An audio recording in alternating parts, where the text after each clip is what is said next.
Solomon द्वीप और ये चाइना, इसका क्या रिलेशन है, इस पर आते जरा इस मैप को देखते हैं कि ये सोलोमन आइलैंड कहाँ है और इसका साथ में क्या चीन का स्थिति है।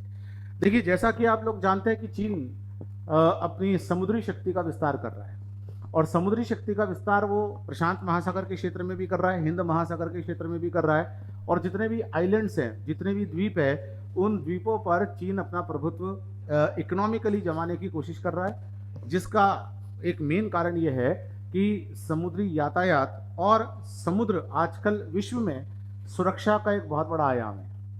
अगर भारत की भी बात करें तो भारत अंडमान निकोबार जो है वहां पर अपने सुरक्षा उपकरणों की तैनाती अच्छे से कर रहा है, क्योंकि चीन का समुद्री शक्ति में का विस्तार हो रहा है। और चीन के अंदर कॉन्सेप्ट क्या डेवलप हो रहा है, मतलब चीन किस तरह से अपना ये डेवलपमेंट कर रहा है, विस्तार कर रहा है, एक्सपेंशन कर रहा है। चीन की कंपनियां और खुद चाइना की सरकार कई देशों को लोन देती है, और अगर वो लोन रीपे नहीं कर पाते हैं या अगर आपस में ऐसी शर्तें बन जाती है तो उन जगहों पर वो कुछ समय तक के लिए लीज पर ले लेती है, जैसे कि श्रीलंका में हम्बनटोटा है ना। उसी तरह से सोलोमन आइलैंड के साथ में भी कुछ ऐसा ही हुआ है। और सोलोमन आइलैंड के साथ में जो हुआ, जरा उसको देखते हैं कि सोलोमन आइलैंड क्या है। एक चीन की जो राज्य कंपनी है, राज्य का मतलब सरकारी कंपनी है ना, चीन की एक सरकारी कंपनी ने क्या किया, सोलोमन द्वीप की राजधानी है होनियारा, उसमें एक अंतरराष्ट्रीय बंदरगाह के पुनर्विकास के लिए, वहां एक बंदरगाह था, इंटरनेशनल बंदरगाह, जहां पर पोर्ट्स आते थे, जहाज आते थे, रुकते थे, माल उतरता था, ये सब होता था। उसके पुनर्विकास के लिए $बहु-मिलियन का अनुबंध प्राप्त किया है। मतलब चीन की कंपनी उस बंदरगाह का क्या करेगी, रिनोवेशन करेगी। रिनोवेशन का मतलब होता है पुनर्विकास करेगी, उसको अंतरराष्ट्रीय स्तर पर आगे बढ़ाएगी, और एक $बहु-मिलियन का अनुबंध हुआ है। इससे सोलोमन आइलैंड को क्या फायदा होना है भाई, वहां का बंदरगाह अगर इंटरनेशनल लेवल का हुआ तो वहां पर ट्रेड एंड कॉमर्स बढ़ेगा, यातायात बढ़ेगा, और ट्रेड एंड कॉमर्स बढ़ेगा तो हर देश की डेवलपमेंट के लिए ट्रेड एंड कॉमर्स की बड़ी वैल्यू है। लेकिन इस कदम को चीन का प्रशांत महासागर के क्षेत्र में विस्तारवादी कदम देखा जा रहा है। देखा क्या जा रहा है, माना जा रहा है कि चीन प्रशांत महासागर के क्षेत्र के अंदर अपना विस्तार करना चाह रहा है। Let us see once again, एक बार फिर से देखते हैं कि ये सोलोमन आइलैंड के अंदर कौन कौन सा चीज है। ये रहा सोलोमन आइलैंड, और किस जगह, होनियारा, ठीक है। सोलोमन आइलैंड के कई छोटे छोटे ऐसे पार्ट्स बने हुए हैं जिसमें इसकी राजधानी क्या है, ये छोटे छोटे पार्ट्स, देखिए समुद्र में इसके द्वीप समूह है ये, ठीक है। इस होनियारा का डेवलपमेंट करने के लिए चीन की स्टेट कंपनी ने ये एग्रीमेंट किया, ठीक है। एग्रीमेंट संधि है क्या, सुरक्षा सहयोग पर चीन जनवादी गणराज्य की सरकार और सोलोमन द्वीप समूह की सरकार के बीच में एक फ्रेमवर्क समझौता हुआ है, एक दस्तावेज हुआ है, जिस दस्तावेज का नाम क्या है कि चीन की गणराज्य सरकार और सोलोमन की द्वीप समूह की सरकार के बीच में एक दस्तावेज हुआ, जिसको जो मीडिया के माध्यम से क्या हो गया, लीक हो गया। मतलब अभी दोनों पक्षों ने इसको सार्वजनिक रूप से घोषित नहीं किया, लेकिन मीडिया के अंदर खबरें आ गई कि चीन की सरकारी कंपनी ने सोलोमन आइलैंड की राजधानी होनियारा में बंदरगाह का डेवलपमेंट करने के लिए एक एग्रीमेंट किया। वो क्या है एग्रीमेंट, दस्तावेज क्या कहता है, स्पष्ट रूप से ये दस्तावेज कहता है कि बीजिंग को, यानी कि चीन को, पुलिस, सशस्त्र पुलिस, सैन्य कर्मियों और अन्य कानून प्रवर्तन सशस्त्र बलों को सरकार के अनुरोध पर द्वीपों में भेजने पर सक्षम है। यानी कि सोलोमन आइलैंड की गवर्नमेंट अगर रिक्वेस्ट करे चीन से कि अपनी पुलिस, अपनी आर्म्ड फोर्सेस या अपने कोई भी सिक्योरिटी फोर्सेस यहां भेजे ताकि इस द्वीप की सुरक्षा हो सके, तो फिर चीन ऐसा कर सकता है। बात समझे कि नहीं समझे, इसका मतलब ये हुआ कि अगर आइलैंड ये रिक्वेस्ट करे तो, और परिस्थितियां ऐसी बनेगी कि ये सोलोमन आइलैंड ये रिक्वेस्ट करे, परिस्थितियां चीन ऐसी बनवाएगा कि सोलोमन आइलैंड ये रिक्वेस्ट करे। मिलियंस ऑफ डॉलर का इंफ्रा प्रोजेक्ट चल रहा है, अगर उसकी सुरक्षा नहीं होगी तो फिर उस प्रोजेक्ट में हमला हो सकता है, उस पर दिक्कतें आ सकती है। और सोलोमन आइलैंड की पुलिस क्या इतनी सक्षम होगी जो इसकी सुरक्षा कर सके?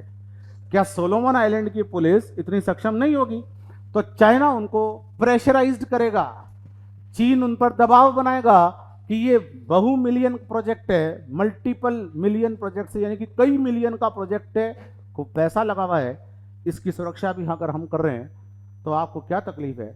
और सोलोमन आइलैंड कहेगा कि भाई हम आइए कीजिए सुरक्षा। अब सोलोमन आइलैंड की संप्रभुता तो है ही दिक्कत वाली इसमें, लेकिन सोलोमन आइलैंड खुद तैयार है कि आप हमारी संप्रभुता से कॉम्प्रोमाइज हम कर लेते हैं, आ जाइए, बस बंदरगाह का डेवलपमेंट करें। अब ऐसी कंडीशन के बाद अनुमान क्या लगाया जा रहा है कि चीन जिबूती याद आ रहा है आपको, अफ्रीका में जिबूती के बाद सोलोमन द्वीप में अपने 9 सैनिक अड्डे का निर्माण कर सकता है। चीन कहेगा कि सुरक्षा ऐसी करेंगे हम, गारंटेड एकदम, ये छोटे मोटी टुकड़ियां वुकड़ियां नहीं, एक प्रॉपर तरीके से एक नौसैनिक अड्डा होगा हमारा सोलोमन आइलैंड में। और सोलोमन आइलैंड में जब ये अड्डा होगा तो जो बंदरगाह का डेवलपमेंट हमें करना है बड़े शानदार तरीके से होगा, इंफ्रास्ट्रक्चर डेवलपमेंट होगा और चीन की उपस्थिति यहां पर बन जाएगी। समझे? टॉपिक किससे रिलेटेड है? आईआर से रिलेटेड है, और अगर और विस्तार से जाए तो किससे रिलेटेड है? पीएसआईआर से रिलेटेड है, राजनीति विज्ञान और अंतर्राष्ट्रीय संबंध, जो कि एक डायनेमिक सब्जेक्ट होता है। आपके इन करंट अफेयर्स के जितने टॉपिक निकलते हैं उसमें से 3-4 टॉपिक हर वीक, मतलब हर क्लास के अंदर इससे निकलते हैं, ठीक है। और आपके क्वेश्चन पेपर्स भी इसी तरह से फ्रेम होते हैं। और अगर पीएसआईआर पढ़ते पढ़ते आपके दिमाग में बात आ जाती है कि चीन ये क्यों करना चाह रहा है, तो आप इस टॉपिक को बड़ा लिंक कर लेते हो इजीली। इतनी बात पढ़ने से लोगों को ऐसा क्यों लग रहा है कुछ लोगों को कि ये तो इसमें क्या आपत्तिजनक है? सोलोमन आइलैंड तैयार कि आ जाना, सैनिक अड्डे बना लेना, चीन तैयार, तो ये इतनी बड़ी खबर क्यों है? ये इतनी बड़ी खबर इसलिए है क्योंकि ये इंडिया की नेशनल सिक्योरिटी के लिए थ्रेट हो सकता है। चीन का बढ़ता हुआ समुद्री प्रभाव इंडिया की समुद्री सुरक्षा को कॉम्प्रोमाइज करवा सकता है, ठीक है ना। चीन का बढ़ता हुआ समुद्री प्रभाव भारत की समुद्री सुरक्षा के लिए खतरा हो सकता है। और चीन अगर जिबूती के बाद में यहां पर अपना नौसैनिक अड्डा बनाता है तो इस क्षेत्र में चाइना का वर्चस्व बढ़ेगा कि नहीं बढ़ेगा? वर्चस्व की राजनीति में चीन समुद्री वर्चस्व पर इन दिनों बड़ा ध्यान दे रहा है, क्योंकि वो जानता है कि विश्व में समुद्री मार्गों से जो यातायात होता है, समुद्री मार्गों से होने वाले उस यातायात को अगर आप कंट्रोल कर लेते हो, है ना, सी रूट से होने वाले इस ट्रैफिक को अगर आप कंट्रोल कर लेते हो, तो कंट्रोल कैसे बनेगा? कंट्रोल बनने के लिए अगर बंदरगाह, इंपॉर्टेंट लोकेशंस के बंदरगाह अगर आपके कब्जे में होंगे तो फायदा होगा कि नहीं होगा? अब आगे देखिए, सोलोमन आइलैंड के साथ ये समझौता और चीन के साथ उसकी निकटता बढ़ी क्यों? तो सोलोमन आइलैंड के घरेलू मामले में बड़ा जातीय संघर्ष है, और जनरली ये उन देशों के साथ ही हो पाता है। भैया कोई देश चाइना की कंपनी को बोल दे कि आओ नौसैनिक अड्डे बना लेना, तो इंटरनल प्रॉब्लम्स तो होगी, तभी हो सकता है, ठीक है ना। पाकिस्तान इंटरनल प्रॉब्लम से जूझ रहा था, तो उन्होंने ग्वादर में चीन को कह दिया ये पोर्ट बनाइए, आप डेवलप कीजिए, चाइना के सैनिक है वहां, एक ग्वादर नामक जगह है ना, उसका डेवलपमेंट कर रहे हैं। एंड बड़े मजे की बात है, पाकिस्तान इसका ग्लोरिफिकेशन करता है, महिमा मंडन करता है कि चीन के सहयोग से क्या शानदार पोर्ट बन रहा है। सहयोग से बन रहा है, डोमिनेंसी से बन रहा है। सहयोग बोलते हैं कि इकोनॉमिक कॉपरेशन होता है, टेक्नोलॉजिकल ट्रांसफर होता है ना, कैपेसिटी बिल्डिंग होती है, सहयोग उसको बोलते हैं, समझ गए। भारत ने सोवियत संघ के सहयोग से एक जमाने में भिलाई स्टील प्लांट बनाया, उसको बोलते हैं सहयोग, तकनीकी सहयोग। सोवियत संघ के सैनिक अड्डे थे क्या वहां? उसी तरीके से ये चीन क्या कर रहा है। अब इसके पास में कौन सा देश है? ऑस्ट्रेलिया। अब सोलोमन आइलैंड की जो जातीय दिक्कतें थी, सोलोमन आइलैंड की जो जातीय दिक्कत थी, घरेलू संघर्ष हो रहा था, उसके कारण यह हुआ कि ऑस्ट्रेलिया के साथ में सोलोमन आइलैंड की सरकार ने अपने संबंध अच्छे किए, और अब चीन को एक मौका मिल गया कि अगर ऑस्ट्रेलिया को बैलेंस करना है तो वो भी सोलोमन आइलैंड को बोले। और सोलोमन आइलैंड फिलहाल किससे जूझ रहा है? सोलोमन आइलैंड जूझ रहा है जातीय संघर्षों से प्लस वित्तीय संघर्षों से। सोलोमन आइलैंड किससे जूझ रहा है? जातीय संघर्षों से और वित्तीय संघर्षों से जूझ रहा है। अगर वो वित्तीय संघर्षों से जूझेगा तो बाहर के देशों को इंटरफेरेंस करने का मौका मिल जाएगा कि नहीं मिल जाएगा? और चीन इन दिनों कर रहा है ऋण जाल, है ना, जिसको बोलते हैं डेट ट्रैप। डेट बोलते हैं उसको, बी नहीं बोलते, है ना, डेट बोलते हैं। डेट ट्रैप, ट्रैप का मतलब ऋण जाल, आपने उधार दे दिया, सामने वाला चुका नहीं रहा तो आपने उसको साथ में नई नई शर्तें जोड़ दी। सेम नव उपनिवेशवाद, वेरी गुड। हम्बन टोटा बंदरगाह पर चीन ने जो कब्जा किया वो इसी तरह से हुआ श्रीलंका के अंदर। बीजिंग ने आधे अरब अमेरिकी डॉलर की वित्तीय सहायता की जो पेशकश की, जो कि ताइवान द्वारा द्वीपों पर खर्च की गई राशि का लगभग 5 गुना है इन क्षेत्रों में। बीजिंग मतलब यहां किसको इंडिकेट कर रहा है? चाइना को। अब सोलोमन द्वीप समूह में चीन की दिलचस्पी क्यों है? छोटे द्वीप समूह जो होते हैं, जो हमने लोकेशन अभी दिखाई थी उसको ध्यान से देखना, दिमाग में रखना, आंसर्स के अंदर बनाना। फ्री हैंड से प्रैक्टिस किया करो मैप वगैरह बनाने की, पर्टिकुलरली इंडियन मैप अगर आपसे ठीक नहीं बनता, प्रैक्टिस करोगे बन जाएगा। हाँ नहीं, कईयों से बन जाता है, कईयों से नहीं बनता, जिनके ड्राइंग वगैरह ठीक नहीं होती से नहीं बनता। तो वो प्रैक्टिस करे, 4-5 चीज़ों पर कमांड कर ले। इंडिया का मैप हुआ, नॉर्थ ईस्ट का मैप बनाना, दैट्स इट, तो बन जाएगा। वो कोई बहुत बड़ा दिक्कत नहीं है। प्रैक्टिस से जब आप इतनी चीज़ें कर सकते हो तो कर ही सकते हो।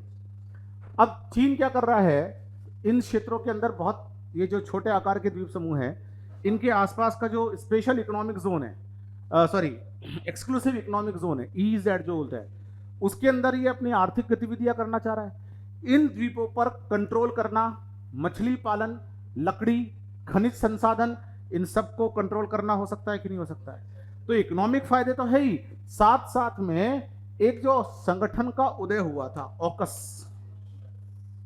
AUKUS, कौन कौन है?